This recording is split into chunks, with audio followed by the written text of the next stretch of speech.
Balikulungan ng isang lalaki sa Quezon City matapos mahulihan umano ng shabu at baril. Aminado ang suspect na sa kanyang baril pero yung powder, hindi raw shabu, kundi tawas na panggamot daw sa kanyang paa. May unang balita si James Agustin. Dito yung mga trupa, sumuko ka na lang.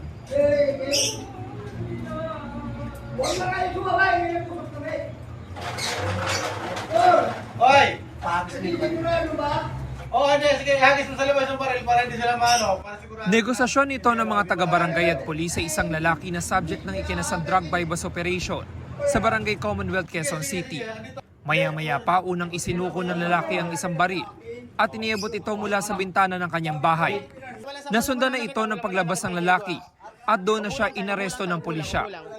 Kuwang video matapos umanong mabilhan ng umanay shabu ang lalaki ng pulis na nagpanggap na buyer. Nang magpakilala na raw mga operatiba, doon na nagmatigas ang 57 anyo sa sospek. Pag sabi namin na ganun, doon na siya nagbanta na hindi siya susuko dahil yung bahay niya ay saradong-sarado. Kaya nung nagbabanta na siya, hindi rin kami nagpakisiguro na gibain man yung pinto niya dahil ang according dun sa asset namin na nagbigay ng impormasyon, meron nga siyang baril. Bukod sa baril na kargado ng mga bala, nakuha rin mula sa sospek ang 25 gramo ng shabu na nagkakahalaga ng 170,000 pesos. Ayon sa pulisya, nag-ooperate ang sospek sa Barangay Commonwealth. Matagal na namin siyang target, halos 2 buwan din namin siyang inaral kasi nga ang hirap pasukin ng bahay niya kasi ang transaksyon niya abutan lang doon sa bintana niya. Tapos bago siya magbigay ng drugs, ite-text muna siya.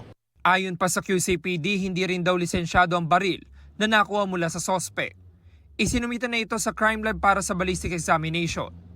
Ikatlong beses nang makukulong ng sospek matapos mahuli noon dahil din sa kasong may kinalaman sa droga. Hindi po ako nagbibinta. May nakuha po ba sa inyong droga? Ay tawas naman yun. Tawas po. Panggamot ko sa bako. Yung baril po, sa inyo tayo. Oo. Para sa po yun. Para depensa sa sarili ko kasi Bakit kayo baril? sa bahay lang yun. Sabi ng pulisya, hindi tawas kundi shabu ang nakuha mula sa sospek base sa pagsusuri ng crime lab. Maharap ang sospek sa mga reklamong paglabag sa Comprehensive Dangerous Drugs Act at Comprehensive Firearms and Ammunition Regulation Act. Ito ang unang balita. James Agustin para sa GMA Integrated News.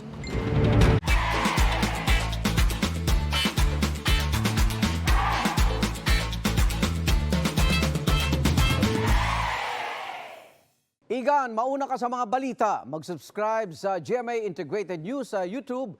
Sa mga kapuso abroad, subaybayan nyo kami sa GMA Pinoy TV at sa www.gmanews.tv.